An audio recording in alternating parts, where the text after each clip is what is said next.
Oh, yeah. No, Yes. no singing from Rob this morning. Not so much. No. You know, it all comes out natural. You know, none of this is scripted. None of it is rehearsed. You know, we just do what we do. And everyone can tell. Yeah, everyone can tell. It's like, Well, after 60 episodes, is now people are going to be able to tell? I'm sure they're going to totally be able to tell that we're completely unprofessional, unscripted, raw. We say whatever the hell we want to say. We're like the band Winger. We just wing it. You know what's weird? Of course, that reminds me of Beavis and Butthead. It's like that Winger video. Yeah. So funny. And as I said to you guys this morning on the email, I said, listen, no Scion stuff. All right, I'm the old guy in the room. If you guys want to talk about that Scion stuff, you guys can do. Scion. I don't know what that is. I think he's trying to say Cylon. Cylon. Exactly. I don't know. You know what? I think we're older than he is. We're older than you are. Cylons are when we were kids, man. Yeah. Maybe my son knows. Oh, so in other words, you're really, really old. You're damn right I am. I have my Medicare card to prove it. Oh. Was that Battlestar Galactica like in the late 70s? Yeah. Yeah, like with the Cylons? Another decade that I don't remember, Rob. So it's okay. Oh, it happens to the best of us. It was the 70s. I don't remember the 80s that much. I was in all these new wave clubs the whole time, I think. Yeah, there was something after 1968 that included Woodstock and everything else after that I don't remember a lot. No mas. Yeah. My college roommates and I talk about it all the time. We were like going, so do you remember anything from Woodstock when we were there? I said, this piece, that piece, that's about it. Wow. That's scary. Yeah. Are we ever going to get back to that feeling, that Woodstock feeling? You know what? I talk about it a lot with my buddies because we're old, and the answer is many of us are. You know how the cycles of life. Everybody that's in that late 60s like me that are in that life cycle. We're getting back to that faster than you can imagine. Oh, the problem is that the rest of the people are not into it. Right. Yeah. Yeah. We're now into peace, love, leave me the hell alone. Let me do my thing, and you don't bother me. Get the hell off my lawn. Exactly. Yeah, which was one of the reasons why I ended up moving down here to the beach house permanently in Vero Beach, because it's a bubble, and I can, it's getting out of that Atlanta, stuff was just critically important for the longevity of life. Yeah, but hey, Steve, who the hell are you, and why do we have you on our show? Just to balance it out, Leonard. Just so that everyone knows. I mean, he is a friend. Obviously, if he wasn't, then we wouldn't have him on the show. Is this like the it's great having you, by the way. Part of the show? Yeah, I think so. I'm trying to usher our way into the theater. Yeah. Just to keep the balance down on this side, so it's always looking up with you guys. That's right. All right, give us your introduction of who you are, Steve, for our audience of millions of viewers. Yeah, gajillion, not gazillion, gajillion. Yeah. And Marc, it's really good to see you again. I'm sorry I didn't get a chance to see you this year in Barcelona or anything. That sucks. Steve Brumer, a partner at BH IoT Group, been in wireless 35, almost 35 years. I started in 1987 when you guys weren't even born. Been doing machine-to-machine IoT since the early 90s, so 25, 30 years on that one also. Our firm today is focused on helping companies with its monetization and commercialization. How do you make money in this business? Yeah. We like geeks that can't sell squat because they've come up with disruptive technology. They have some really great ideas, and they have no idea how to bring it to market. And so our clients range from Fortune 100 companies to carriers to hardware, software, platform, services companies, international companies trying to come to the United States. So you might have seen the press release 2 weeks ago of a company called Mariota They're a IoT satellite company that has 3 birds over North America right now and coming to cool. a continent in Bayou.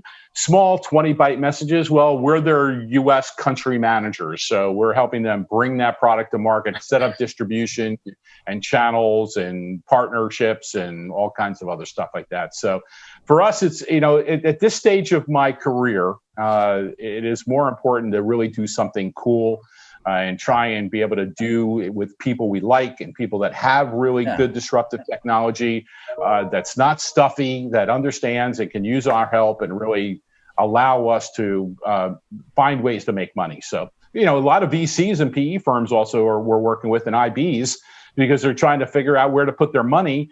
And they think that this company's got really cool technology, and then they come to us and go, hey, is this are they going to hit their revenue number? Is their business model right as it relates to it? Yeah, exactly, Rob. I mean, you sit there and go, sorry, buddy, just invest another couple of $1 million and maybe we'll figure it out. If you're getting swooped up by a PE firm, obviously there's something wrong with you. Right, exactly. So that's what we do, and it's been a blast. We're having a blast. We're having fun. One thing about COVID is that we are all blessed being in the industry that we're in, because we really didn't get messed up that much from COVID. I mean, our business grew, IoT continued, and I think Leonard and you and I talked about it a couple of months ago. Very, very fortunate that we have been recession-proof and depression-proof, and now COVID-proof, and that how much IoT is part of the solutions on the outcome of what we're trying to accomplish today, except for contact tracing. I think someone needs to write a book about contact tracing, because that went. You remember everybody was talking about the V curve, contact tracing. Yeah, we just didn't do it. Yeah, well, it proved to be not needed as much. Korea did it. Yeah, they did it. We should probably have a redux on the whole COVID thing. I think IoT could have blasted off a lot higher if we actually did some real innovation, but that's just my opinion. Anyways, let's not go there, because I'm not too happy about this whole Delta variant crap that's going on right now. Oh, no. Yeah, it's pretty scary. I think the only innovation that we will see as an output on the COVID-19 situation is the QR codes. But I don't know if that's an innovation at all, because it's like 30-year-old technology. Well, it's an innovation. It's finally are there, right? You need a pandemic, of all pandemics, to have QR codes everywhere. Yeah, it's true. That's true. Yeah. Good point.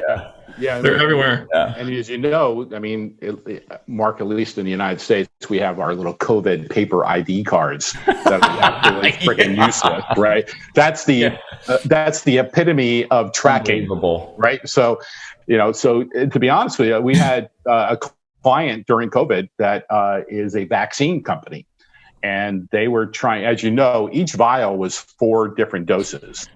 And there was no trackability or traceability of, okay, Rob, you got that part, Leonard, you got yours, Marc got it, and I got mine. So there's no trackability of any of that stuff like that. And there's no word on the street of how many gazillions of doses were actually lost or didn't qualify for the temperature range and all the other stuff. And because of the supply chain, even though the government and the army was the supply chain, didn't work out. These guys were trying to figure out how to do a tracking of a vial or tracking of a vaccine. Yeah. And we came up with a great flex electronics wrapper that goes around it, that is Bluetooth oriented, but had a temperature sensor on it and a GPS location sensor on it to try and figure out exactly it was in this facility. Leonard was at this appointment, and here's the Bluetooth that connects to the app that blah, blah, blah, blah, to start to doing that, because eventually we're going to have to do something of IoT related to vaccine distribution, not just the supply chain. Yeah. Oh, definitely. Definitely. I mean, I think the distribution is the toughest part, given how perishable a lot of the more effective vaccines are. Right. Right. I don't know. When I went to these, you know what? Let's get off this topic, because it's just, it's icky. I don't know. It comes off icky and that's not why we have you on the show today. Even though that might have been a good example of some of the stuff that you do with the go-to-market. So Steve.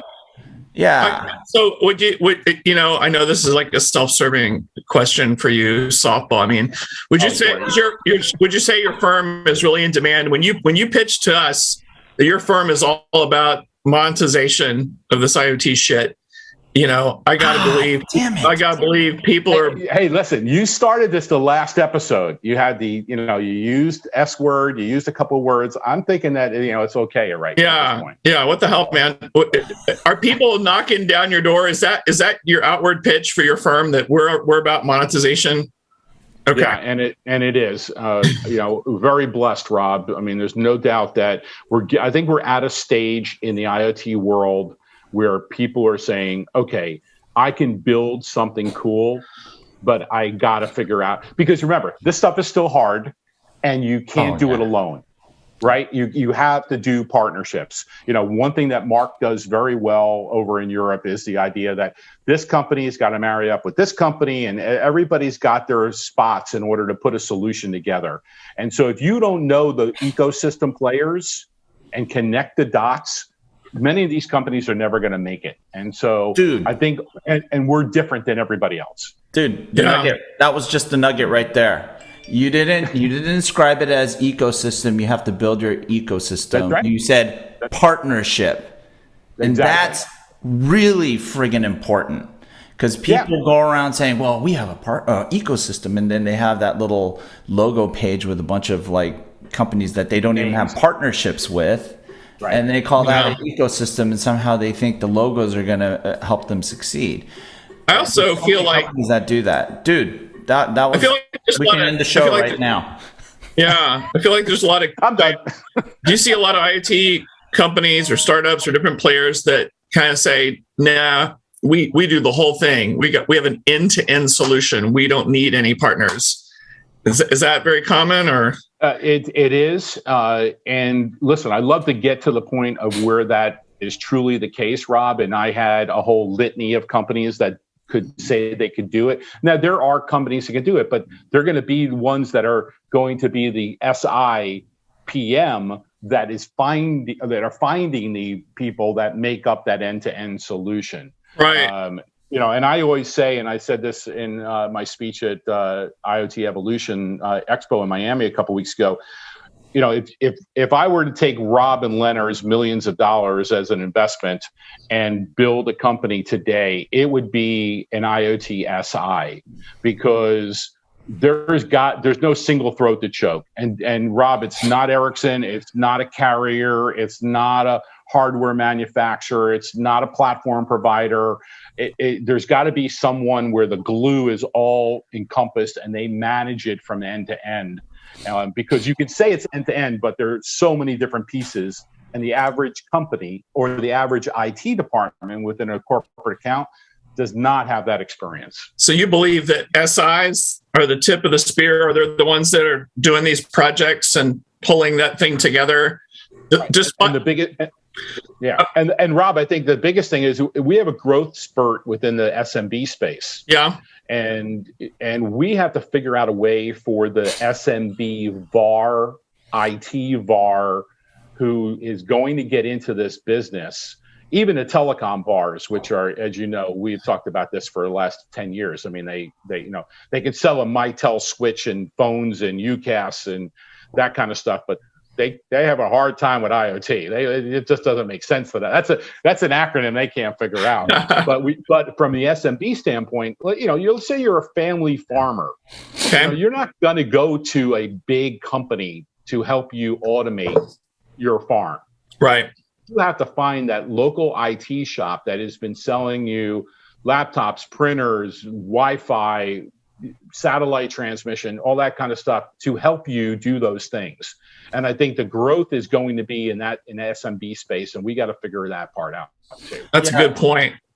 I think that's a good point. Family farms, I've spent a disproportionate amount of time in agriculture, and if you're not dealing with those mega corporate farms, the typical mom and pop farm, it's not like they have a lot of cash laying around. Right.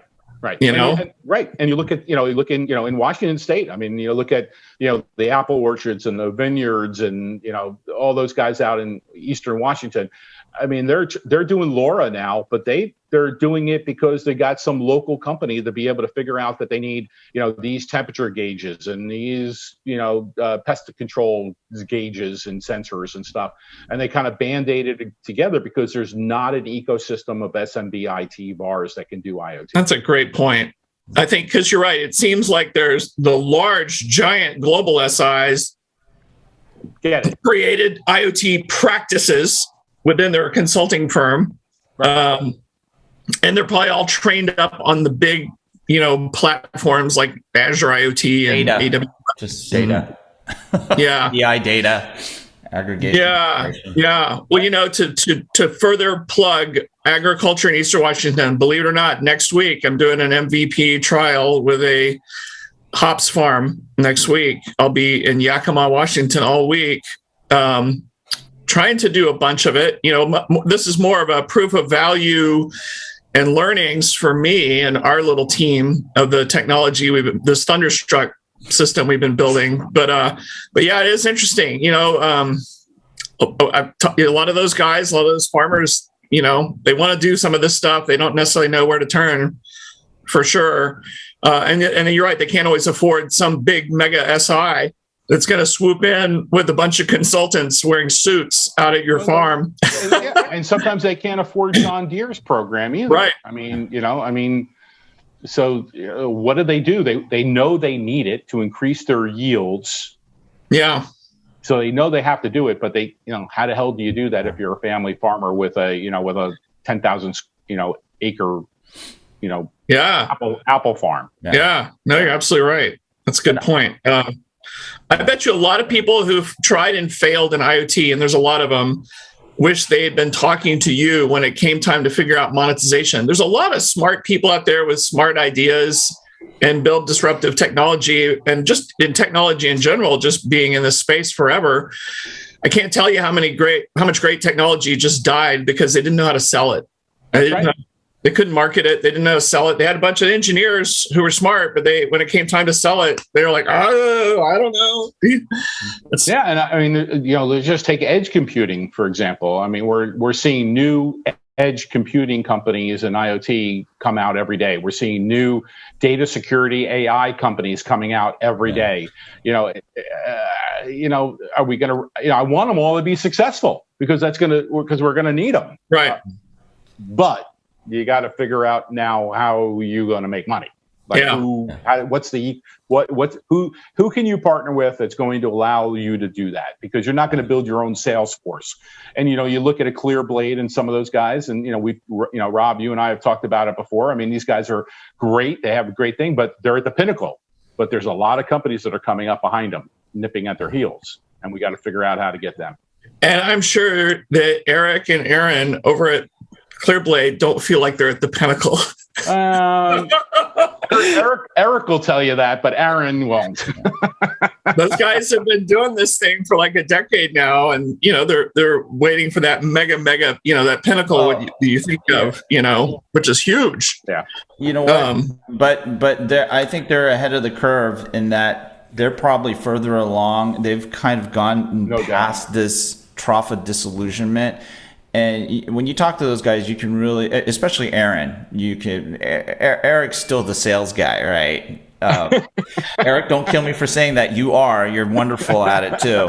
But CEO is your salesman in chief, Yeah, I mean, he does a great job, Yeah, you put a microphone in front of Eric, baby, you're going to know. Yeah, but he's lucky he has Aaron because Aaron's already thinking about, what is it going to take to start to get out of that trough? And I think they're doing it. I think they have a really good strategy, and that's something that most up-and-coming IoT companies don't have.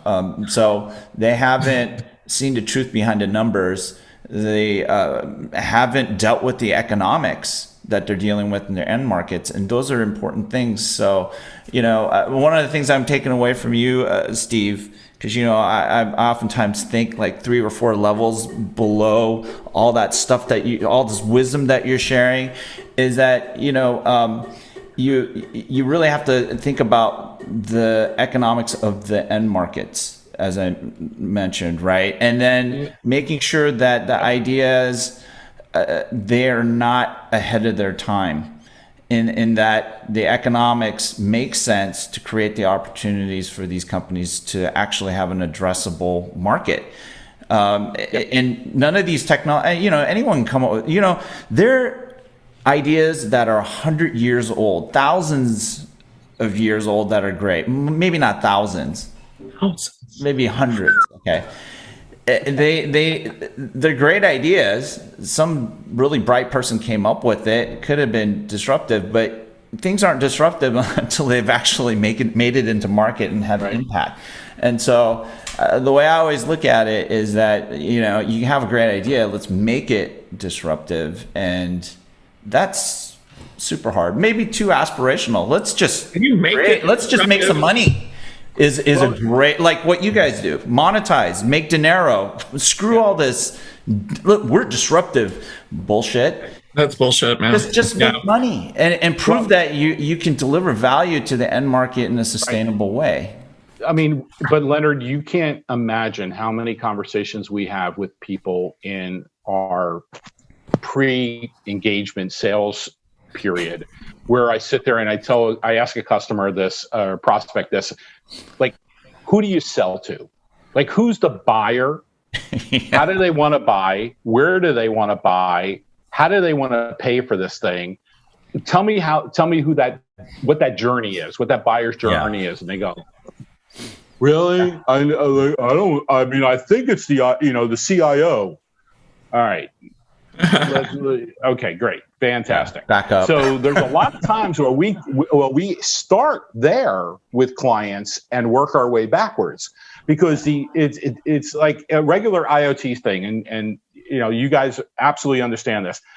Today has never been, and I've been 30 years doing this, today has never been a better time to be in the IoT business. We can find every sensor, every module, every chipset, every airtime, every cloud, every platform, every app known to mankind to basically accomplish anything that end user needs in IoT. Right? Today's been the best day today. The negative is that no one knows the buyer's journey. Like, who's going to buy it? Do they want to buy it from distribution or a channel partner or an end user? How do they want to pay for this? Is it OpEx or CapEx? Have you asked those questions? Do you know if the pricing that you're coming up with is the right pricing for someone to literally sign a check and buy it? So a lot of times we start out with that end user and work our way backwards because we know the technology is there. Yeah, that's a great point. Yeah. We do have everything you need to build just about anything. Are we at a right price point yet with all this stuff, or is it all over the, you might have all the right elements, but you may not be able to afford them, maybe. Well, again, the other thing is that it's right now everything's a race to zero. Between megabyte and gigabyte plans, between LoRa plans, between sensors and modules, going down below, $5, $10 for NB-IoT and everything else. So it's a race to zero. So if you start to look at pricing, you better figure out what your recurring revenue stream is going to be if that's their long-term gain. And you got to figure out what is the price per device or per application that you can charge to do that encompasses all those other pieces. Yeah. Because you want to be in the hardware business and make what kind of margin? You want to be in the airtime business, and how many pennies do you plan on selling or dividing up from a commissionable standpoint with a reseller? Well, so speaking of airtime and cellular, because obviously we're trying to get cellular IoT off the ground a little better than it is. And it's been a mixed bag. And it's a lot of times because of the hassle of working with operators and the cost. It kills the deal. What do you think about some of these startups or these other cellular IoT companies that are doing these plans where you're paying like 1 penny per megabyte, or you know what I mean? Those kind of things. Well, it's all about the connectivity. I think the pricing is really secondary, Rob. I mean, when you look at the coverage issues and you look at, then again, what's the chipset module device going to look like from a price standpoint? The airtime is now becoming commonplace, and I hate to say it, but whether you want to do satellite or you want to do cellular or you want to do LoRa, it's all over the place, and the pricing is, I got a gigabyte plan price given to me yesterday that is stupid.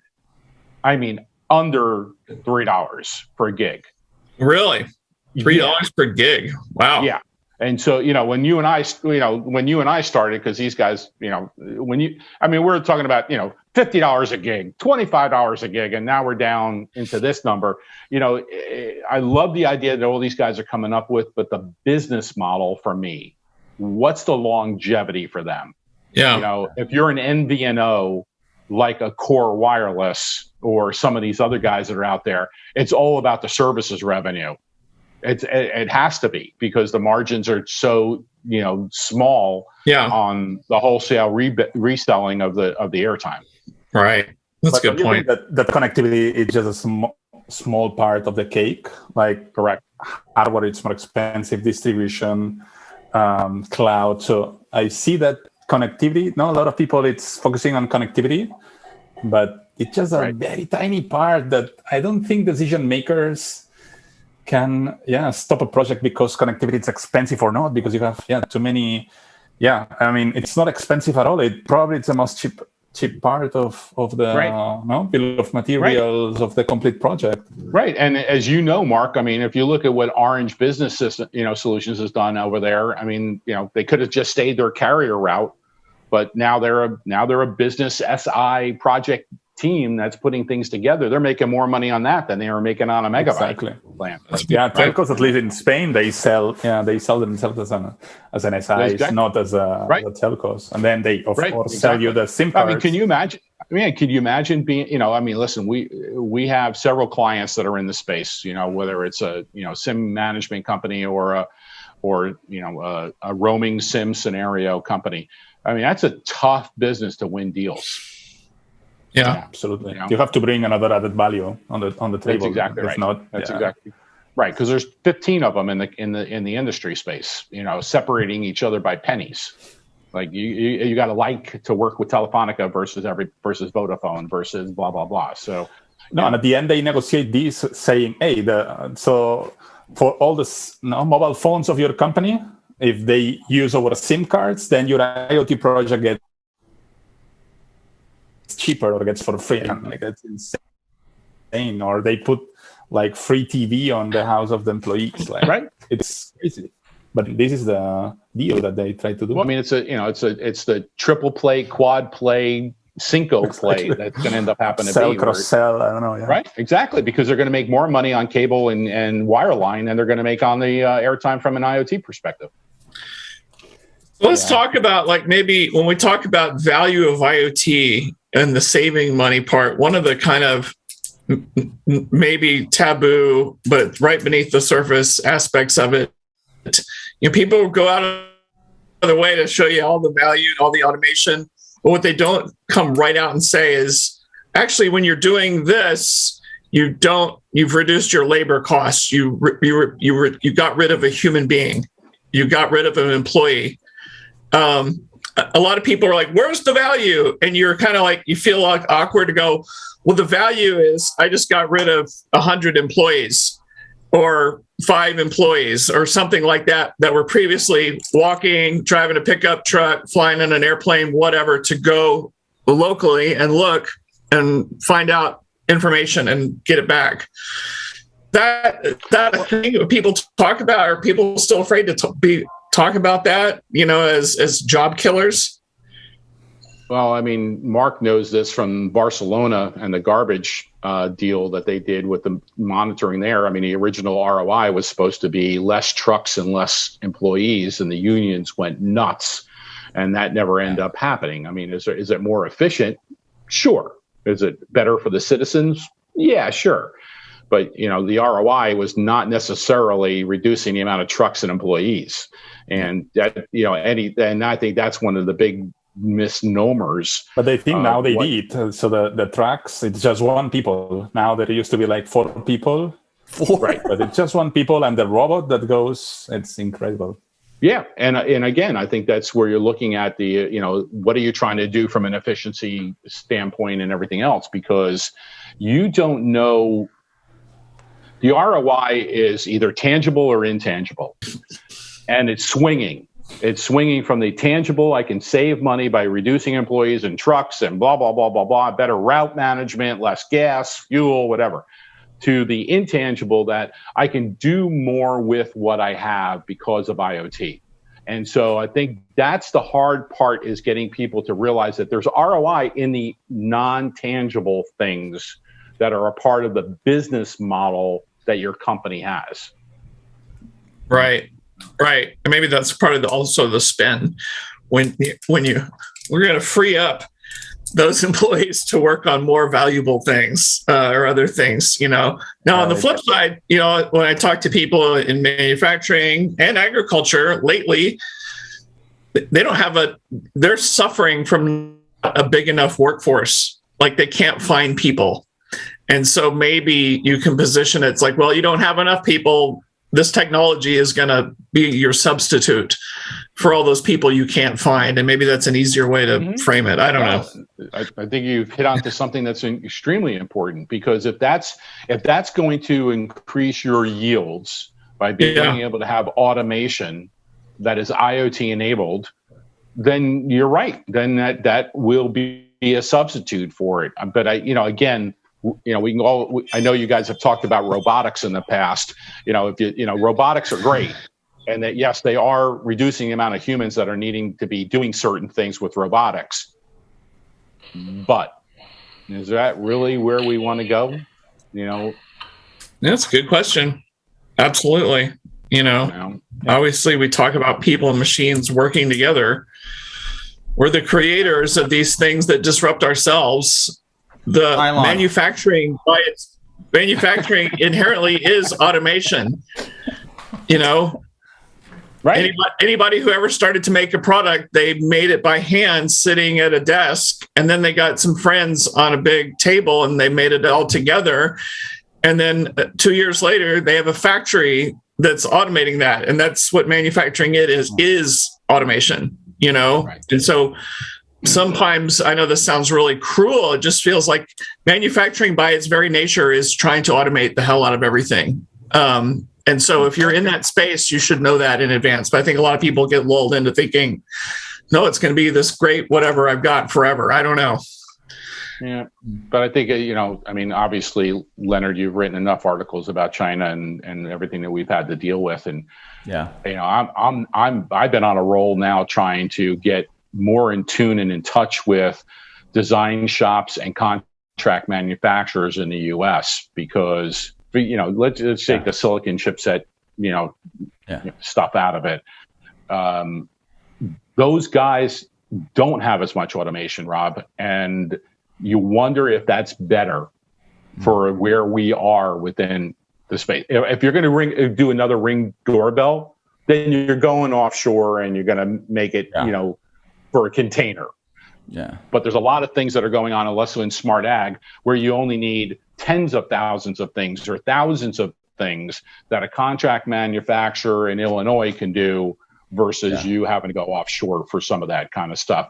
The IP scenario is really, really affecting a lot of decision making on, where things are getting produced and controlling of that. And I think we're seeing that shift for sure within IoT in the US and in North America.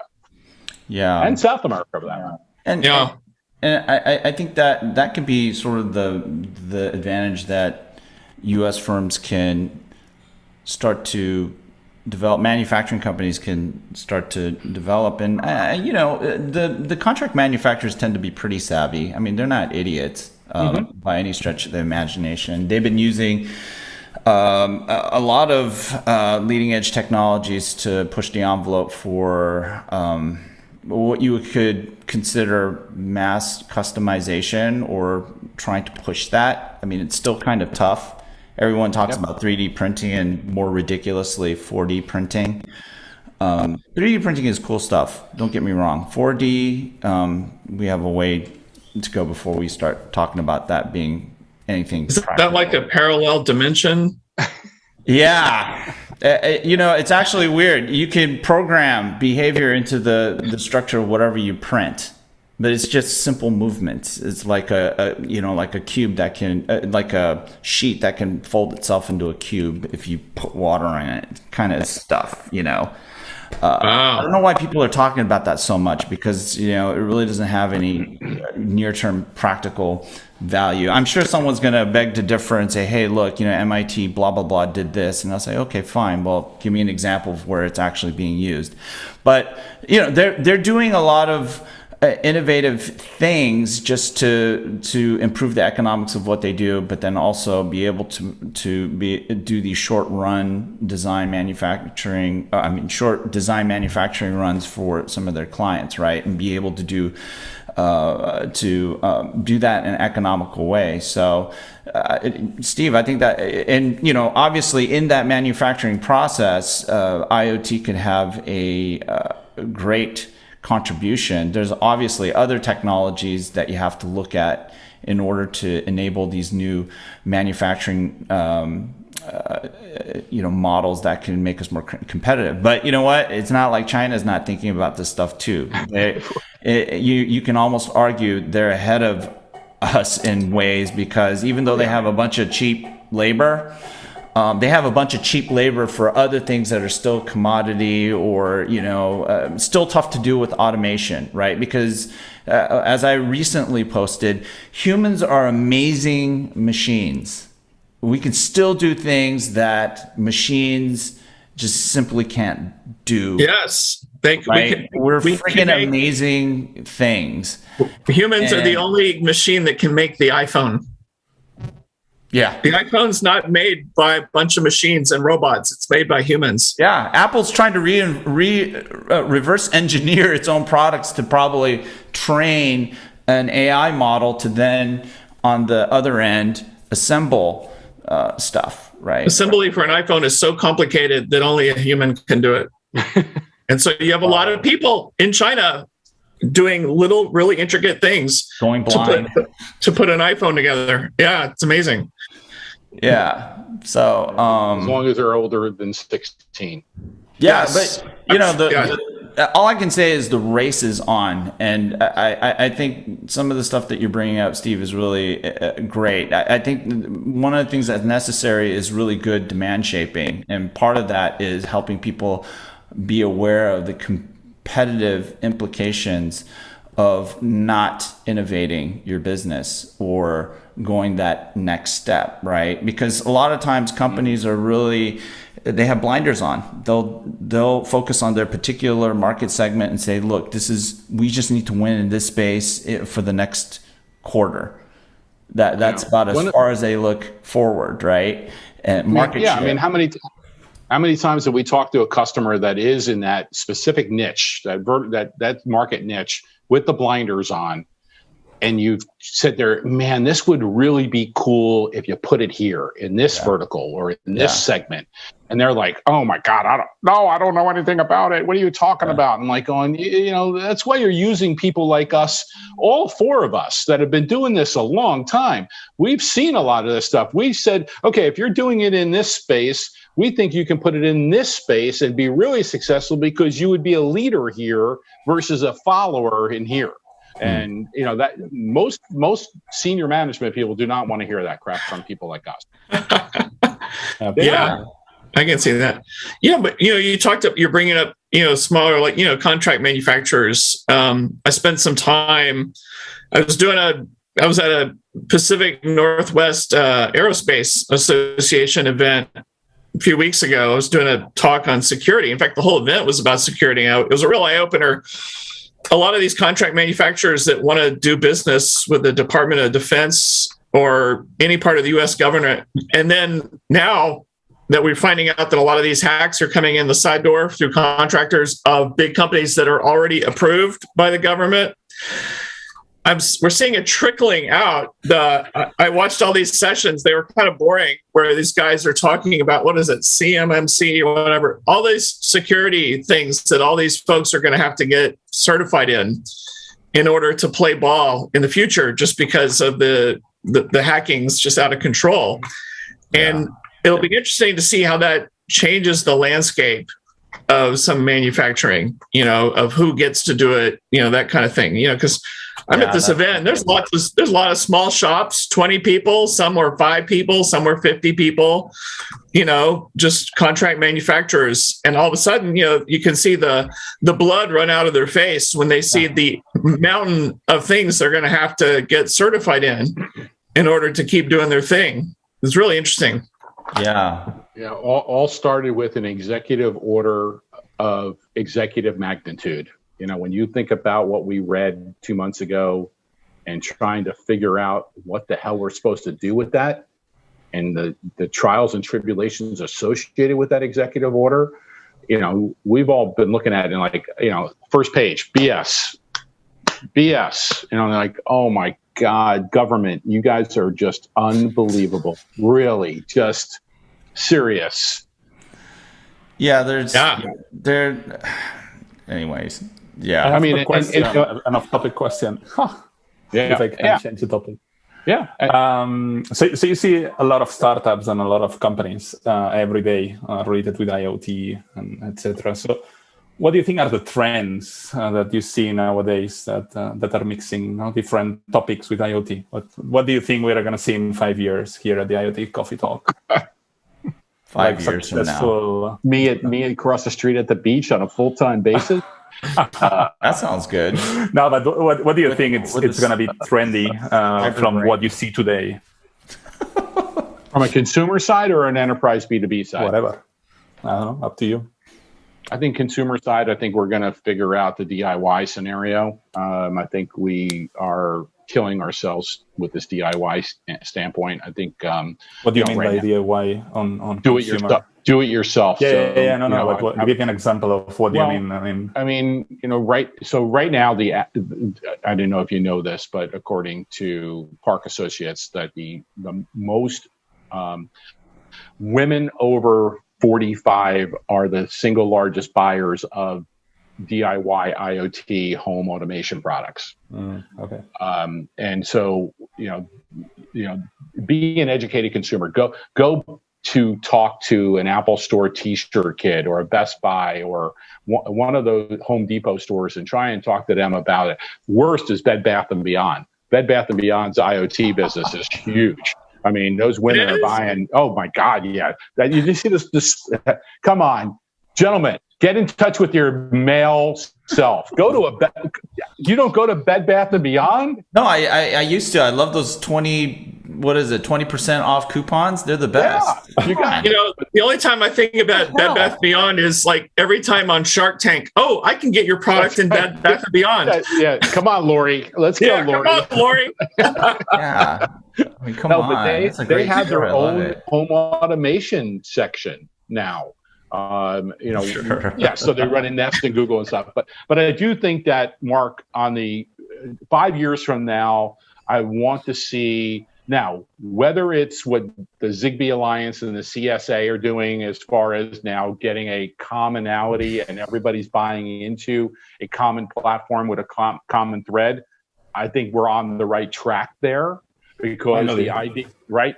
Finally, exactly. But I still think we have a HomeKit versus Google Home versus who the hell knows how these all are going to work together. So I think we need to get to that in 5 years where it's prevalent. You're buying a smart home, you're installing a smart home, and the application is easy to work with and everything else. My prediction on the enterprise IoT side is that we are going to have to become more. I mean, the data is going to be the driving force. I think data is where the money is. We're going to have to figure out the monetization of AI, the monetization of ML, and how we use that data and the value of that data, and how enterprises can use that to help improve their businesses and improve their customers' businesses across the board. again, if today is a great day to be in IoT because we can find every piece of it. So let's assume 5 years from now, it's still going to be as easy to put all these pieces together, and larger platforms like the Azures and the AWS IoT hubs and all are going to be so much better than 5 years from now. It's still going to be, where's the monetization around the data, and how do I use that to help my overall scheme within my organization and the world. I mean, when we start to look at give back, I mean, I want water to be better, air to be better, climate controls, all that stuff, all within the data that's coming from an IoT device. Why are you laughing? Because I have a funny feeling you actually listen to our podcast. I love you guys. It's like friggin' hilarious. I'm like, what? Of course I do. No, but you know what? We're almost up on our time here. Not that we really have a time limit. We just go on as long as we. But I got to get out of here anyways. I'm out of coffee and stuff. But what I want to see if we can end the show with you sharing what are the top 3 things that you think we're so full of crap on that we're totally wrong. I'd love to hear that. Come on, man. You can do it. You mean from your beautiful. In other words, this is your moment to be like Marc and say, look, let me agree to disagree with you. What do I think you're Come full on. What's full We're not right crap today? I mean, I think we're full of crap sometimes. At least I am. Yeah, but we still love each other. It doesn't matter. Yeah. Because we don't meet each other. Yeah. Why would it be? How would it be fun if we agreed with each other all the time? That's true. That's so friggin' boring. Yeah, that's true. Yeah. I mean, I think security is still a full of crap thing. I think we talk about it, but we don't do about it, and I think that's going to come bite us in the ass at some particular point. And that's why I reached out to both of you guys about identity management within IoT, because I still think that we got to figure out some way of doing it on a grandiose scale that allows everybody to be able to be a part of that. I think that as we see the carriers, the larger carriers becoming more media content related companies and becoming only pipe facilities, I think that's full of shit, because they started us down these journeys, and now we're abandoning us. Yeah, and I really. Yeah, I'm really pissed off about HBO Max. By the way, seriously. I agreed, but I want that part of my bundle. That's like total horse crap right there. Remember, bundle is a dirty word at Microsoft. Yeah. That's how you get an antitrust lawsuit shoved up your ass. Yeah.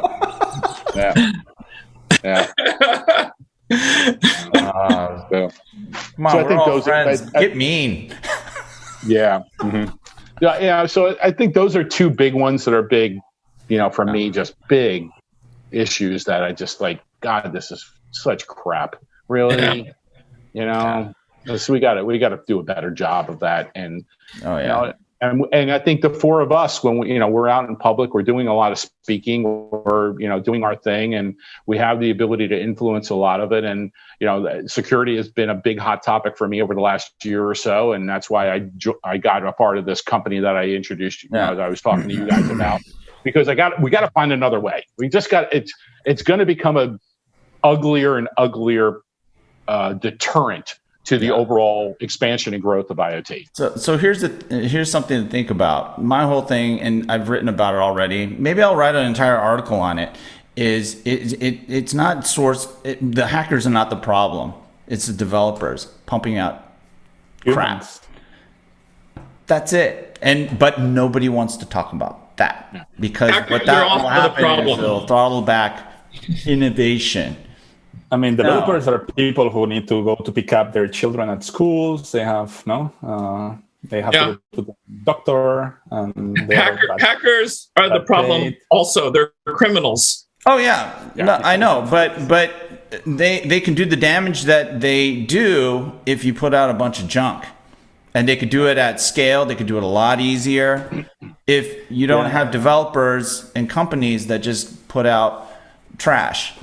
And that's related with what Steve was saying at the beginning. I think that's one of the problems. It's a do-it-yourself on the IoT ecosystem. If you start with the do-it-yourself, you finish with these problems on security, because the developers you have cannot do everything. Right.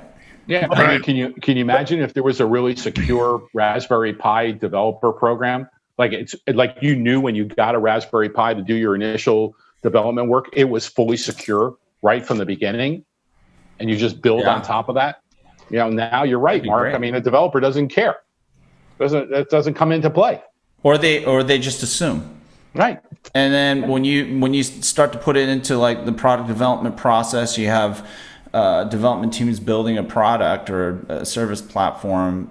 Everyone kind of assumes, all right, this thing is secured.